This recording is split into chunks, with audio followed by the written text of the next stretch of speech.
하나님이여 내게 은혜를 베푸소서. 내게 은혜를 베푸소서. 내 영혼이 주께로 피하되 주의 날개 그늘 아래에서 이 재앙들이 지나가기까지 피하리이다.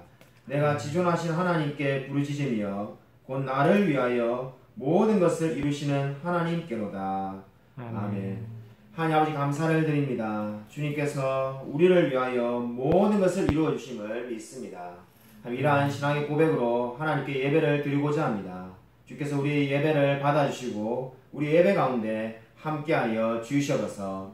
우리 정말 이 예배를 통해서 나의 나된 것이 오직 하나님의 은혜임을 늘 깨달아 알 수 있도록 역사하여 주시옵소서.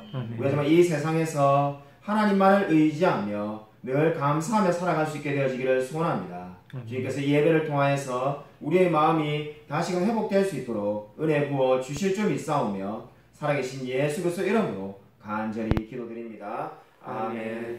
사도신경 우리의 신앙을 고백드립니다.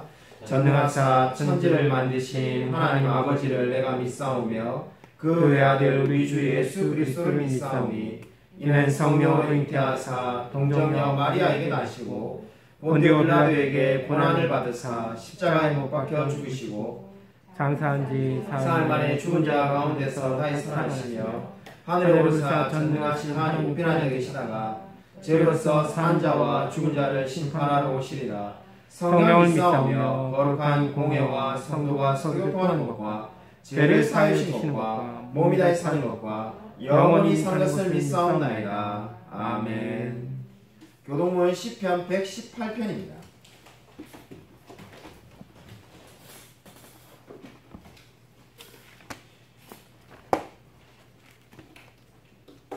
구약성경 889면에 있습니다. 시편 118편 1절부터 끝절까지 제가 한 절, 성도님이 한 절 교독하도록 하겠습니다. 구약성경 889면 시편 118편 1절부터 끝절까지를 서로 교독하겠습니다. 여호와께 감사하라. 그는 선하시며 그의 인자하심이 영원하미로다. 이제 이스라엘은 말하기를 그의 인자하심이 영원하다 할지로다. 이제 아론의 집은 말하기를 그의 인자하심이 영원하다 할지로다. 이제 여호와를 경외하는 자는 말하기를 그의 인자하심이 영원하다 할지로다. 내가 고통 중에 여호와께 부르짖었더니 여호와께서 응답하시고 나를 넓은 곳에 세우셨도다. 여호와는 내 편이시라. 내가 두려워하지 아니하리니 사람이 내게 어찌할까. 여호와께서 내 편이 되사 나를 돕는 자들 중에 계시니 그러므로 나를 미워하는 자들에게 보응하시는 것을 내가 보리로다. 여호와께 피하는 것이 사람을 신뢰하는 것보다 나으며 여호와께 피하는 것이 고관들을 신뢰하는 것보다 낫도다. 문 나라가 나를 에워쌌으니 내가 여호와의 이름으로 그들을 끊으리로다. 그들이 나를 에워싸고 에워쌌으니 내가 여호와의 이름으로 그들을 끊으리로다. 그들이 벌들처럼 나를 에워쌌으나 가시던 불에 불타 없어졌으니 내가 여호와의 이름으로 그들을 끊으리로다. 너는 나를 밀쳐 넘어뜨리려 하였으나 여호와께서는 나를 도우셨도다. 여호와는 나의 능력과 찬송이시요 또 나의 구원이 되셨도다. 의인들의 장막에는 기쁜 소리 구원의 소리가 있으며 여호와의 오른손이 권능을 베푸시며 여호와의 오른손이 높이 들렸으며 여호와의 오른손이 권능을 베푸시는도다. 내가 죽지 않고 살아서 여호와께서 하시는 일을 선포하리로다. 여호와께서 나를 심히 경책하셨어도 죽음에는 넘기지 아니하셨도다. 내게 의의 문을 열지어다. 내가 그리로 들어가서 여호와께 감사하리로다. 이는 여호와의 문이라 의인들이 그리로 들어가리로다. 주께서 내게 응답하시고 나의 구원이 되셨으니 내가 주께 감사하리이다. 건축자가 버린 돌이 집 모퉁이의 머릿돌이 되었나니 이는 여호와께서 행하신 것이요 우리 눈에 기이한 바로다. 이날은 여호와께서 정하신 것이라 이날에 우리가 즐거워하고 기뻐하리로다. 여호와여 구하옵나니 이제 구원하소서. 여호와여 우리가 구하옵나니 이제 형통하게 하소서. 여호와의 이름으로 오는 자가 복이 있으며 우리가 여호와의 집에서 너희를 축복하였도다. 여호와는 하나님이시라. 그가 우리에게 빛을 비추셨으니 밧줄로 절기제물을 제단 뿔에 멜지어다. 주는 나의 하나님이시라. 내가 주께 감사하리이다. 주는 나의 하나님이시라. 내가 주를 높이리이다. 함께 읽겠습니다. 여호와께 감사하라. 그는 선하시며 그의 인자하심이 영원하리로다. 아멘. 찬송가 309장 함께 부르시겠습니다.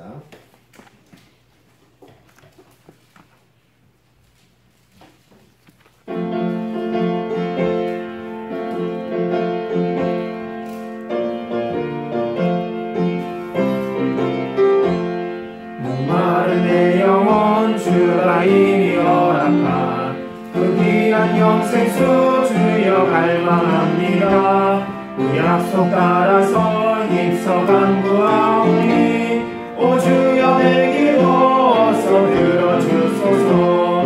예수의 사랑 예수의 사랑 바다 물결같이 내게 임하니 영광의 물결에 온전히 쌓여서 내 영혼의 기쁨 알려먹도다.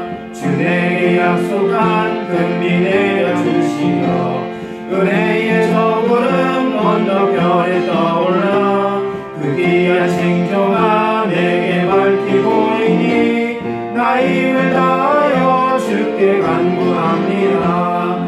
예수의 사랑 예수의 사랑 바다 물결같이 내게 임하니 영광의 물결에 온전히 쌓여서 내 영혼의 기쁨 알려먹도다. 은혜의 소나기 지금 쫓기네요. 구원의 큰 강물 흘러차고 넘쳐서 내 죄와 모든 죄 모두 씻어버리니 나 지금 은혜를 충만하게 받았네. 예수의 사랑 예수의 사랑 바다 물결같이 내게 임하니 영광의 물결에 온전히 쌓여서 내 영혼의 기쁨 알려먹도다. 그 차고 넘치는 주의 은혜의 물결 힘차게 밀려와 내게 만족합니다. 오 할렐루야로 주를 찬송하오니 내 맘의 기쁨이 항상 충만합니다.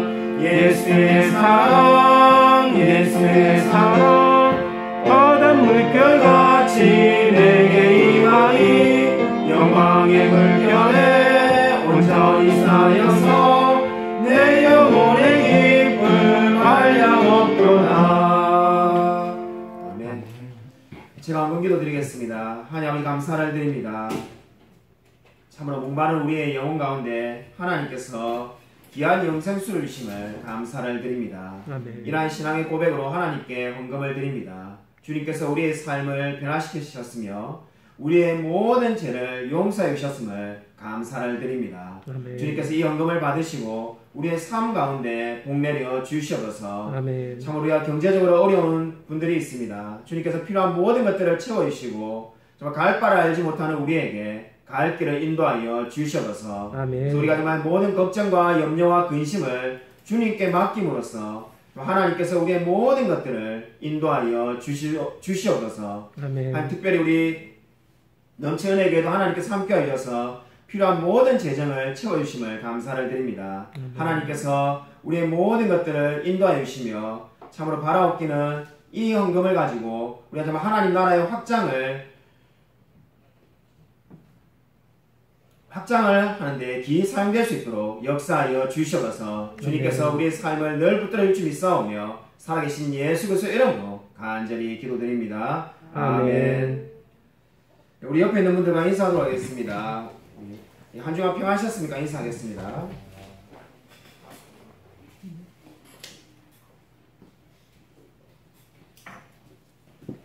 교회 소식 전하도록 하겠습니다. 주보를 참고해 주시기 바랍니다. 우리 교회 모임을 안내하는데 우리 수모임이 어제 토요일 저녁에 매주마다 8시에 있습니다. 그리고 우리 수요예배는 기독교 강요를 지금 하고 있는데 우리 동영상으로 예배를 각 가정에서 드려주시면 좋겠습니다. 우리 이사야 성경부 화요일 저녁 7시에 줌으로 하고 있습니다. 코로나 확산을 방지하고자 마스크를 필히 써주시고 방명록의 이름을 꼭 기록해 주시기 바랍니다. 하이델베르그 요리문답 제 107문 하도록 하겠습니다. 이런 방법으로 이웃을 죽이지 않으면 그것으로 족합니까? 아닙니다. 하나님께서는 시기, 미움, 분노를 금하시며 동시에 이웃을 우리 자신과 같이 사랑하고 인내, 화평, 온유, 자비 그리고 모든 신들을 그에게 보이며 할 수 있는 만큼 그를 해악으로부터 보호하며 심지어 원수에게도 선을 행할 것을 명령하시기 때문입니다. 아멘. 오늘 설교 말씀은 디모데후서 1장 8절부터 18절까지입니다.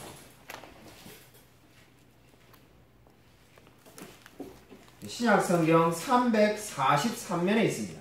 신약성경 343면 디모데후서 1장 8절부터 18절까지 끝절까지 제가 한 절, 성경들이 한 절 교독하도록 하겠습니다.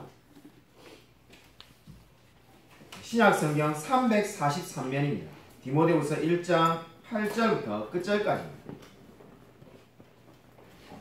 그러나 너는 내가 우리 주를 정언함과 또는 주를 위하여 갇힌 자 된 나를 부끄러워하지 말고 오직 하나님의 능력을 따라 복음과 함께 고난을 받으라.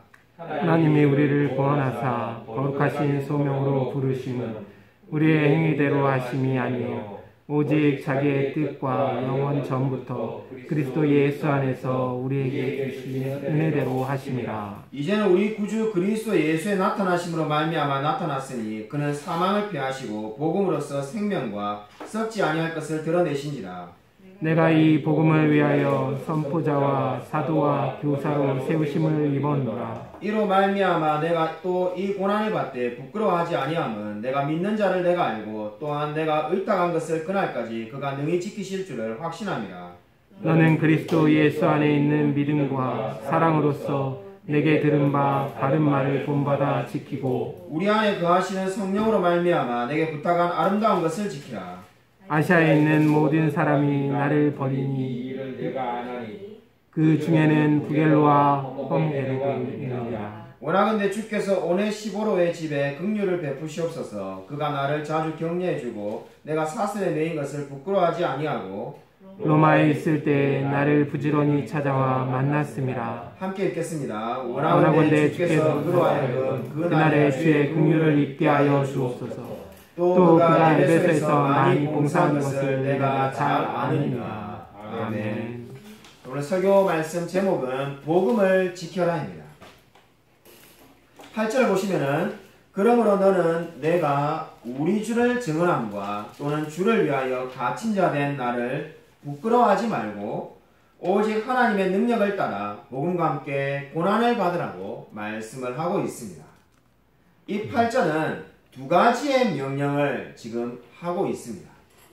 첫 번째 명령이 무엇입니까? 첫 번째 명령은 부끄러워하지 말라는 겁니다.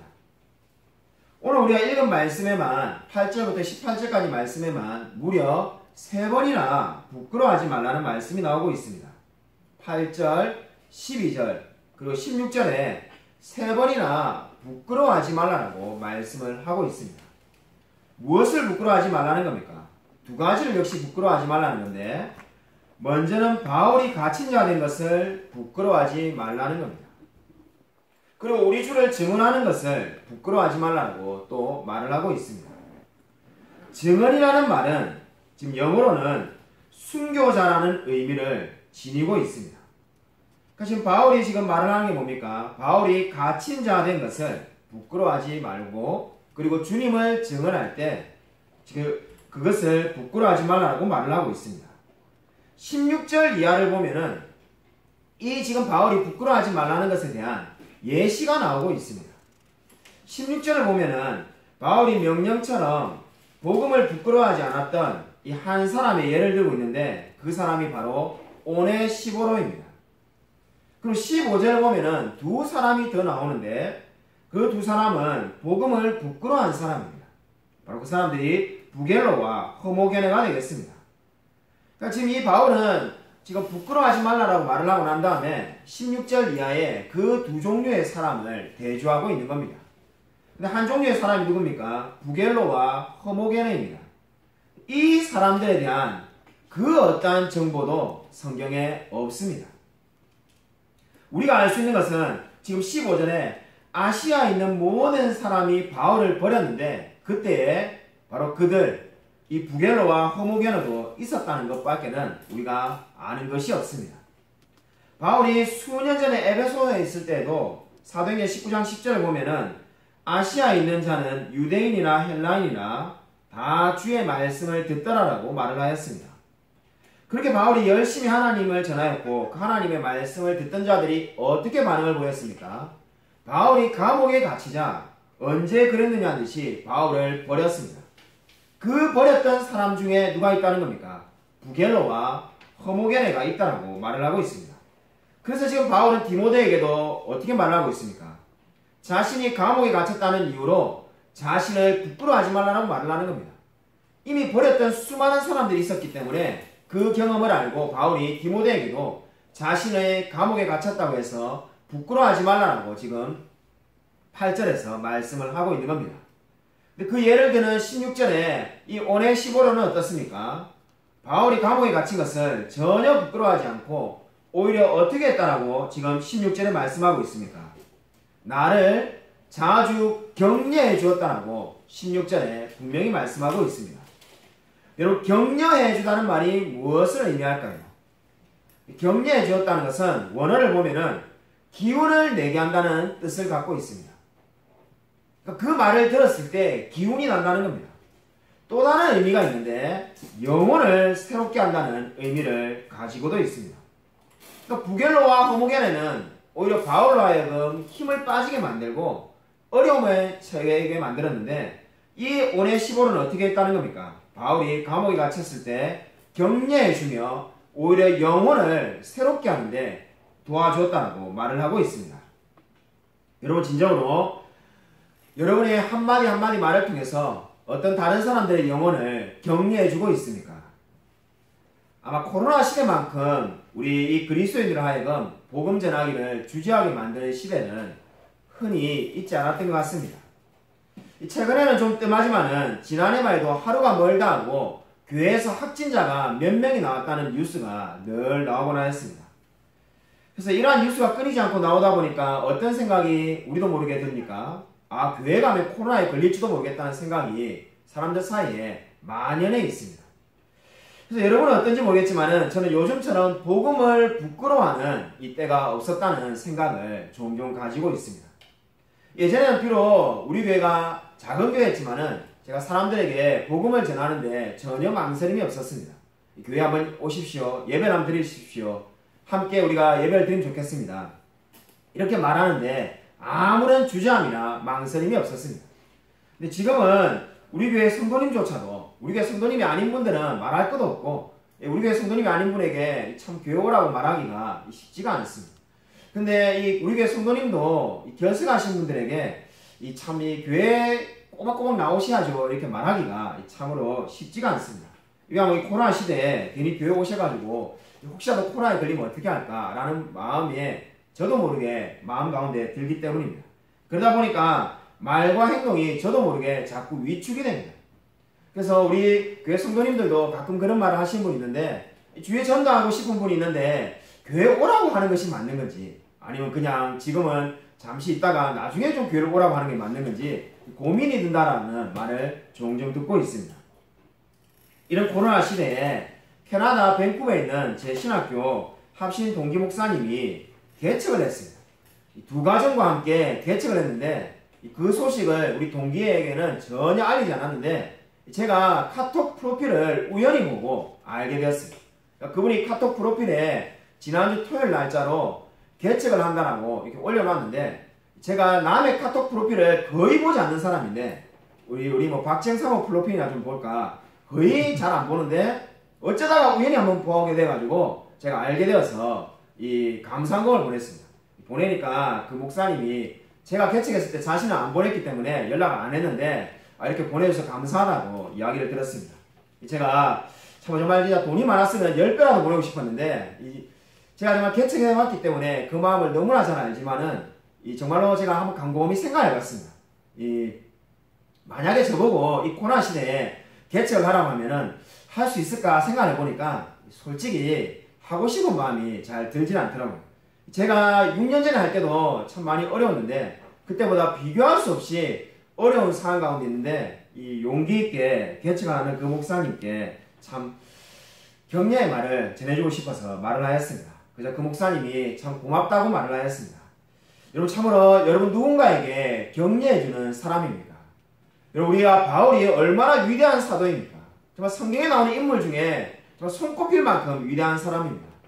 그래서 참으로 정말 이 바울을 존경해서 수많은 사람들이 영어의 이름을 보면 폴이라는 이름을 가지고 있는 사람이 정말로 많은데 이 오네시보로는 성경에 여기밖에 나오지 않는 사람입니다. 정말 바울과는 비교도 안 되는 사람인데 오히려 바울이 어떻게 말을 하고 있습니까? 오네시보로의 말을 통해서 자신이 격려함을 받았다고 말을 하고 있습니다. 자신의 영혼이 오네시보로의 말을 들을 때마다 새로워졌다라고 고백을 하고 있습니다. 여러분 진정으로 누군가에게 격려를 해주고 있습니까? 여러분의 말 한마디를 통해서 다른 사람의 영혼이 변화될 수 있음을 기억하시기 바랍니다. 오늘 8절의 두 번째 명령은 고난을 받으라는 겁니다. 여기서 고난을 받으라는 말은 원어를 보면은 그 의미가 더욱 선명합니다. 우리가 늘 고난을 받으라, 고난이 찾아올 때 어떻게 해라 이런 말을 참 많이 합니다. 성경에 또 고난이란 말이 정말로 많이 나옵니다. 이 고난의 원어적인 의미가 무엇입니까? 어려운 일에 동참하라는 겁니다. 어려운 일에 동참하라는 것이 고난을 받으라는 의미의 뜻이 되겠습니다. 여러분 왜 어려운 일에 동참을 하라고 하고 있습니까? 아니 세상의 모든 사람들은 쉬운 길을 가려고 생각합니다. 그리고 우리 학생들이 열심히 공부하는 것은 좀 더 좋은 대학에 가서 좀 더 편안한 인생을 살려고 하는 사람들이 대부분입니다. 뭐 좋은 직장을 가지려고 하는 이유도 마찬가지입니다. 근데 지금 성경 반대로 어려운 일에 동참을 하라는 겁니다. 그 이유가 바로 9절과 10절에서 나오고 있습니다. 여러분 9절과 10절은 여러분이 성경을 가지고 있다면 9절과 10절을 괄호로 쳐두십시오. 왜냐하면 9절과 10절은 없다면 바로 8절에서 11절을 읽어도 말씀이 아주 자연스럽습니다. 9절과 10절은 일종의 괄호입니다. 괄호라는 것은 무엇입니까? 부연 설명을 하기 위해서 적어 놓았다는 거죠. 뭘 부연 설명을 하고 있는 겁니까? 바로 어려운 일에 동참하라는 고난을 받으라는 일에 대해서 지금 부연 설명을 하기 위해서 9절과 10절이 지금 존재하고 있습니다. 그러면 어려운 일에 동참하라는 이유가 뭡니까? 하나님께서 거룩한 소명으로 우리를 부르셨다라고 9절에 말씀하고 있습니다. 정말 여러분이 어려운 일에 동참해야 되는 것은 선택의 문제가 아니라 하나님께서 부르셨기 때문에 반드시 해야 되는 것이라고 지금 성경은 말씀하는 겁니다. 여러분 이 9절에 하나님께서 거룩하신 소명으로 부르심은이라는 이 말씀은 두 가지의 의미로 번역이 가능합니다. 원문을 보면은 두 가지의 의미가 다 가능합니다. 그래서 실제로 제가 여러분에게 프린트물에 잘 적어 놓은 것처럼 첫 번째 가능한 해석이 하나님의 부르심이 거룩하다는 뜻으로 쓸 수가 있습니다.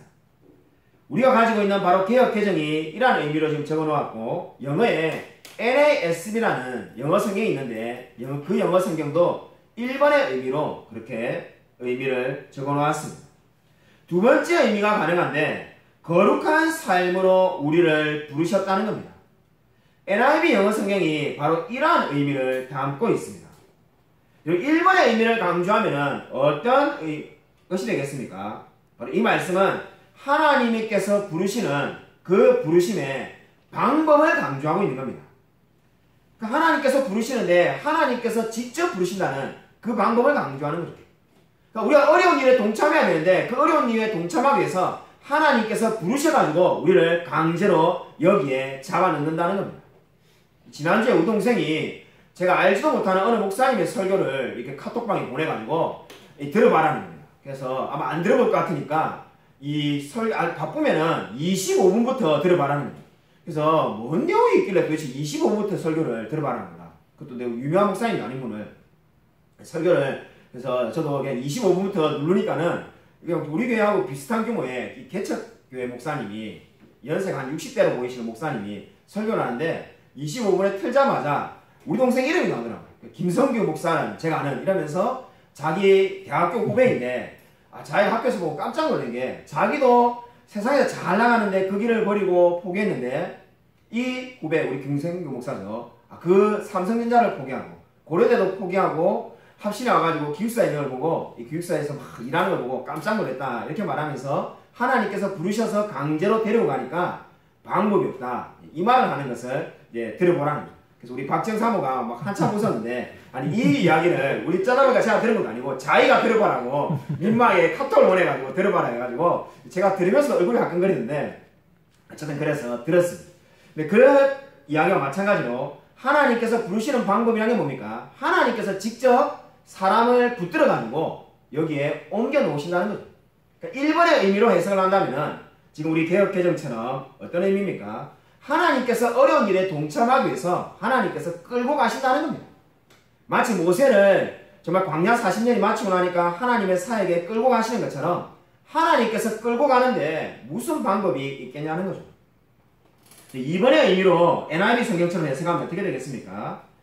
하나님의 부르심의 목적을 강조하는 의미가 되겠습니다. 하나님께서 부르시는 목적이 뭐라는 겁니까? 바로 어려운 일에 동참하기 위해서 고난을 받으라고 우리를 부르셨다는 겁니다. 그러니까 우리로 하여금 편안한 인생을 살라고 부르신 것이 아니라 고난을 받으라고 어려운 일에 동참하라고 우리를 부르셨음을 강조하게 되는 겁니다. 두 해석 가운데 어느 해석을 따라야 될까요? 저는 문맥의 의미를 보면은 2번으로 보는 것이 옳다고 봅니다. 바로 NIV 영어 성경처럼 거룩한 삶으로 우리를 부르셨다는 겁니다. 지금 이 바울이 말하는 것이 무엇입니까? 바로 디모데에게 어려운 일에 동참하며 사는 것이 바로 하나님의 목적이라고 말씀을 하고 있습니다. 그렇기 때문에 이것은 내가 선택할 수 있는 문제가 아니라는 겁니다. 내가 골프를 배울까 테니스를 배울까 이런 것은 선택의 문제지만은 어려운 일에 동참하는 것은 하고 말고의 문제가 아니라 반드시 해야 하는 것이라고 지금 성경은 말씀하고 있습니다. 저와 여러분은 어떠한 어려운 일에 동참을 하고 있습니까? 최근에 우리가 원하는 김보라 선교사님으로부터 연락이 왔습니다. 이 미얀마에 입국할 수 있는 비자를 받았다는 겁니다. 솔직하게 말해가지고 비자를 받았다는데 솔직히 저는 별로 기쁘지 않았습니다. 물론 비자를 받게 해달라고 솔직히 기도는 늘 했습니다만은 비자가 안 나왔으면 좋겠다는 게 제 솔직한 마음입니다. 이 목사가 수준이 낮아가지고 기도는 하는데 비자가 안 나왔으면 좋겠다 이런 생각을 하고 있는데 비자가 나와가지고 11월 말에 출국을 할 수 있다고 합니다. 출국을 하면 하는 거지 할 수 있다는 게 뭔가 파송교회인 남솔평촌교회 당회에서 파송을 하겠다고 결정을 해야 나갈 수 있다고 합니다. 그렇게 해야 되는 이유는 지금 여러분이 잘 알다시피 미얀마의 상황이 너무나 어렵기 때문입니다. 제가 비자가 안 나왔으면 좋겠다는 마음이 있었던 이유도 마찬가지인데 여러분 이 미얀마가 이미 여러분이 다 알다시피 쿠데타가 아직 진행 중에 있습니다. 근데 코로나도 예사롭지가 않은 게 뭐 우리나라는 그나마 코로나가 뭐 그렇게 어마어마하게 위협적이진 않죠. 근데 이 의료 체계가 잘 잡혀 있지 않은 후진국에서는 코로나로 인해서 사람이 죽을 수도 있습니다. 실제로 이 우리 김보라 선교사님이 알고 있는 한 선교사님도 돌아가셨다고 하네요. 근데 그러한 어려움이 있는데도 나가시겠다고 해서 제가 차마 할 말이 없었습니다. 전화를 끊고 난 다음에 우리 김보라 선교사님은 정말로 두려움이란 게 하나도 없는 사람인가 이런 생각이 들었습니다. 이제 한참을 제가 한번 생각해 봤는데 만약에 내가 독신이고 제가 오늘부터 그죠 처자식이 없고 혼자인데 나보고 나가라고 하면은 내가 나갈 마음이 있을까 한참을 한번 생각해 봤습니다. 한참을 생각하니까는 꼭 주의 일이 미얀마에 가서 일하는 것만 주의 일이 있는 것이 아닌데 다른 일로 주의 일을 하지 않을까 이런 생각이 참 많이 들더라고요. 솔직히 별로 나가고 싶지 않을 것 같습니다.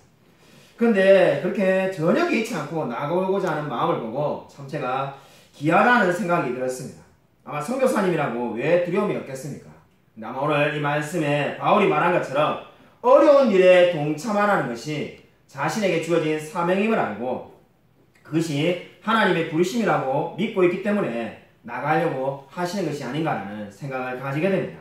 여러분 생각이 날 때마다 우리 김보라 선교사님을 위해서 꼭 기도해 주시기 바랍니다. 오늘 두 번째는 바른 교훈을 본받아 지켜라입니다.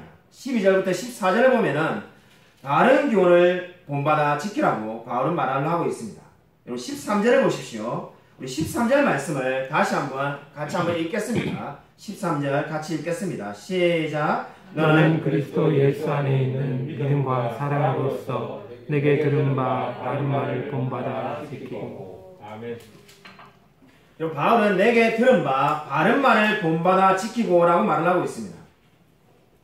디모데는 이 바울로부터 많은 것을 들었습니다. 그 들었던 것이 무엇입니까? 한마디로 주 예수 그리스도에 대한 교훈이었습니다. 사실 복음 사역자의 주된 임무가 이 주 예수 그리스도에 대한 교훈을 지키는 겁니다. 이 들었던 것을 지키는 것이 바로 뭡니까? 디모데가 해야 될 사명이고 그의 임무였습니다. 근데 지키라라고 말만 해도 될 것 같은데 바울은 지금 그 디모데에게 그냥 지키라고 말한 것이 아니라 어떻게 말했습니까? 본받아 지키라고 말을 하고 있습니다. 본받는다는 게 뭘까요? 바울이 이 성경에서 본받는다는 말을 여러 번 사용하는데 본받는다는 게 뭘까요? 그냥 그저 존경한다는 것일까요? 제가 아일랜드에서 살 때 들었던 설교 중에 이 본받는다에 대한 설교가 기억이 납니다. 이 아일랜드에서 어느 한 분이 이 설교를 하다가 이 본받는다는 이 말씀에 대해서 이렇게 설명을 했습니다. 탁월하게 비유를 들었는데 어린이들이 자주 사용하는 색칠 공부책을 여러분이 잘 아실 겁니다. 그러니까 보니까 코끼리 같은 거나 사자 같은 거를 그죠 그려놓고는 아이들에게 그 테두리 선을 따라서 색칠을 하는 여러분이 그 색칠 공부책을 그죠 여러분이 잘 기억하실 겁니다. 바로 그 이 본받는다는 것이 색칠 공부책과 마찬가지라는 겁니다.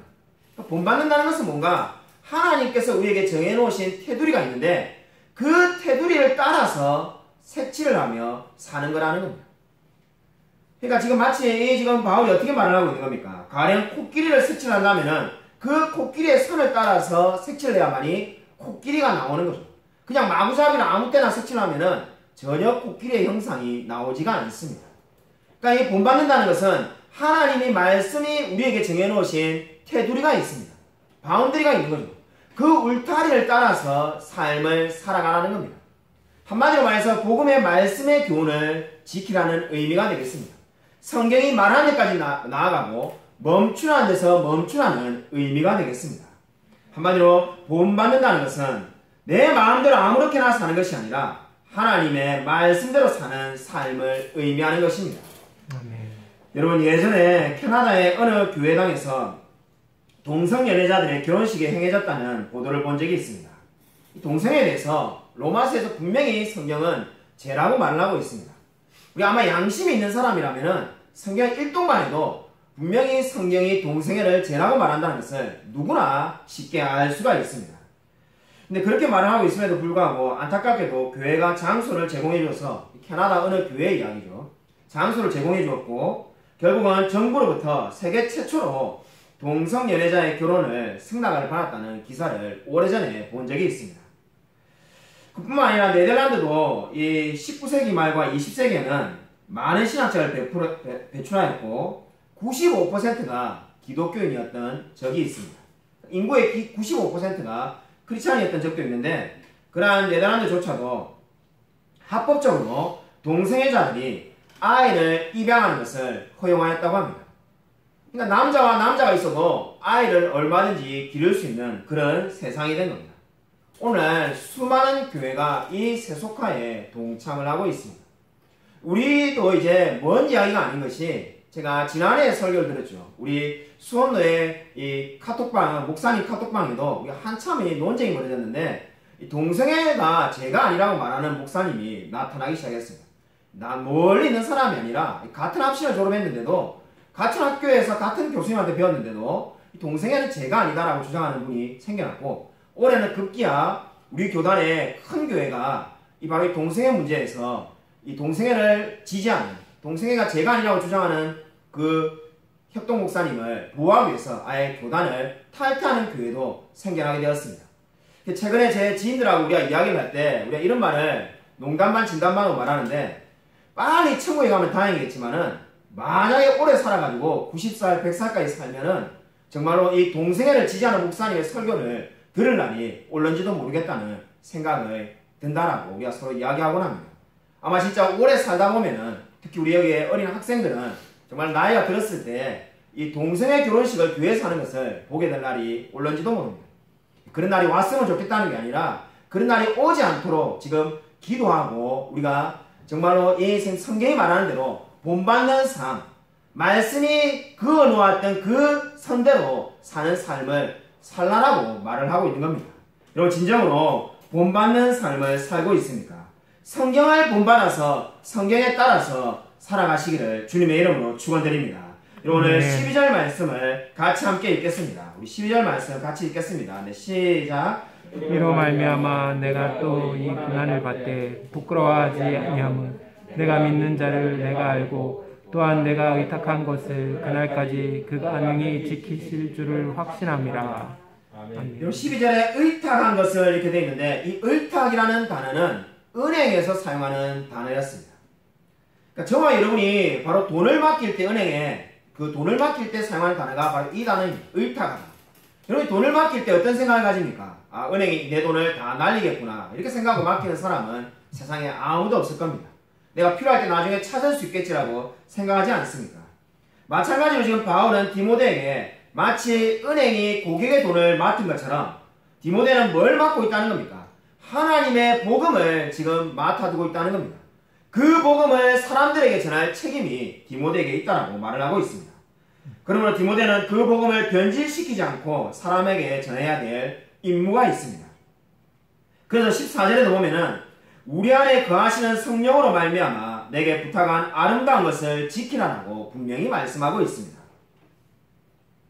지키라는 그 말이 14절에 있는 지키라는 그 말이 바로 우리가 많은 노력을 해야 되는 것임을 지금 강조하고 있는 겁니다. 여러분 근데 우리가 어떤 생각이 듭니까? 저와 이런 같이 평범한 사람이 어떻게 이 복음을 지킬 수 있을까요? 그런데 성경은 어떻게 말합니까? 우리가 지키라는 것이 아니라 성령으로 말미암아 가능하다라고 말을 하고 있습니다. 저와 여러분의 능력으로 가능한 것이 아니라 성령으로 말미암아 이 복음을 지킬 수 있다고 말씀하고 있습니다. 로마서 8장 9절이 말씀하는 것처럼 그리스도는 모든 성령님을 마음에 모시고 있습니다. 그러므로 이 복음을 지킬 수 있는 사람은 특별한 사도 바울같이 대단한 사람이 아니라 모든 그리스도인이 바로 이 명령을 지킬 수 있음을 강조하고 있습니다. 아멘. 여러분 위대한 설교자 무디의 얘기입니다.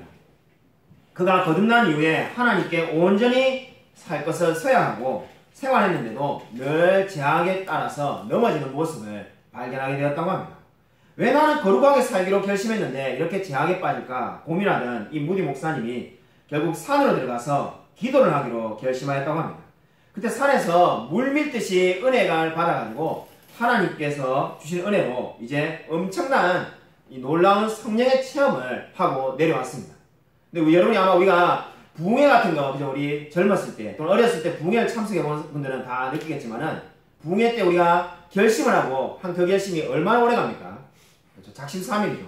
무디 목사님도 마찬가지였다고 합니다. 한 달이 채 가지 못해서 제가 보기엔 한 달 참 오래 간 것 같은데 다시 원래대로의 삶으로 돌아가서 실망을 했다고 합니다.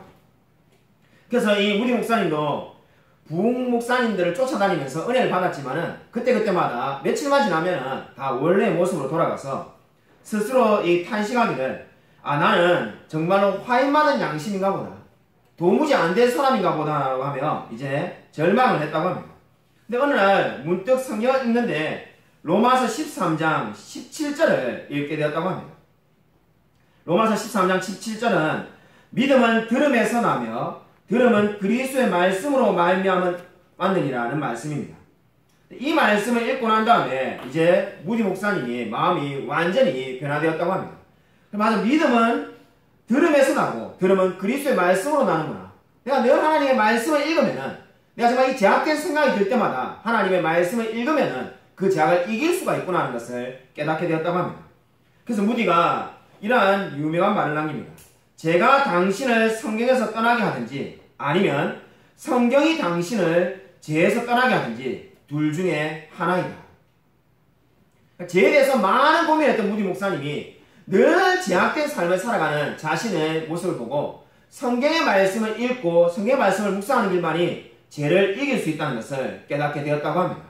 여러분 진정으로 여러분 어떻게 삶을 살아가고 있습니까? 여러분 저는 최근에 시편을 묵상하고 있는데 시편에서 다윗이 아둘람 굴, 그러니까 너무나 잘 아는 굴이죠. 이 아둘람 굴에서 지은 시편이 두 편이 있다는 것을 알게 되었습니다. 시편 142편과 57편입니다. 읽어보면은 아마 여러분이 지금 읽을 시간이 없기 때문에 집에 가서 꼭 읽으시기 바랍니다. 142편과 57편이 내용이 너무나 다릅니다. 아니 이 아둘람 굴에서 똑같이 시편을 지었는데 정말 같은 사람이 쓴 게 맞나 싶을 정도로 내용이 너무나 다릅니다. 142편은 좌절과 낙심과 탄식으로 구성되어 있습니다. 마치 우울증 환자가 쓴 것처럼 그냥 절망에 가득 차서 읽기만 읽어도 가슴이 답답할 만큼 시편 142편은 좌절로 가득 차 있습니다. 근데 57편은 신앙이 회복되고 하나님에 대한 신뢰와 결단이 들어있습니다. 근데 142편이 먼저 쓰여진 겁니다. 그러니까 어떻게 되는 겁니까? 다윗이 처음에는 아둘람 굴에 들어가서는 너무나 좌절하고 낭망해서 어찌할 줄 몰라 있었다가 이제 시간이 지남에 따라서 어떻게 된 겁니까? 하나님의 말씀을 읽고 하나님께 말씀을 공급받음으로써 그 신앙이 회복되어지며 그리고 다시금 하나님 앞에서 의지하며 결단하는 사람이 되었다는 것을 알 수가 있습니다. 여러분 오늘 이것을 기억하시기 바랍니다. 시편 142편과 57편을 보면은 다윗의 삶에도 너무나 큰 낭망이 있었지만은 하나님을 의지할 때 그의 삶이 변화되었음을 볼 수가 있습니다. 여러분 진정으로 여러분 이렇게 살아가는 삶이 무엇입니까? 복음을 지키며 살아가는 것입니다. 어려운 일에 동참해라는 것은 하나님께서 우리 보고 고생하며 살라는 것이 아니라 어려운 일에 동참했을 때 하나님께서 갑절로 주시는 놀라운 축복이 있을 줄로 믿으시기 바랍니다. 여러분 사랑하는 여러분 어떠한 상황에 처해 있든지 간에 복음을 지키며 사시길 바랍니다. 비록 때때로 우리의 삶에 절망이 있을 수밖에 없습니다. 그러나 다윗이 보여준 것처럼 그 절망 가운데서 회복이 찾아올 줄로 믿습니다. 여러분 바울이 뭐라고 말했습니까? 복음을 부끄러워하지 말라고 말을 했습니다. 여러분 이 코로나 시대에 수많은 사람들이 그리스도인을 비웃고 교회를 비웃는다 할지라도 최후의 승리는 반드시 하나님과 교회가 할 줄로 믿습니다. 여러분 담대히 복음을 전하시길 바랍니다. 아무쪼록 믿음을 가지고 어려운 일에 동참하며 복음을 지키며 살아가는 저와 우리 모든 성도님이 되시기를 주님의 이름으로 간절히 축원드립니다. 이 시간 우리 말씀을 생각하면서 우리 1분간만 묵상으로 기도하도록 하겠습니다. 정말 복음을 지키며 어려운 일에 동참하며 날마다 정말 하나님의 말씀을 의지하며 살아갈 수 있게 해달라고 이 시간 우리 1분간 묵상으로 기도하겠습니다.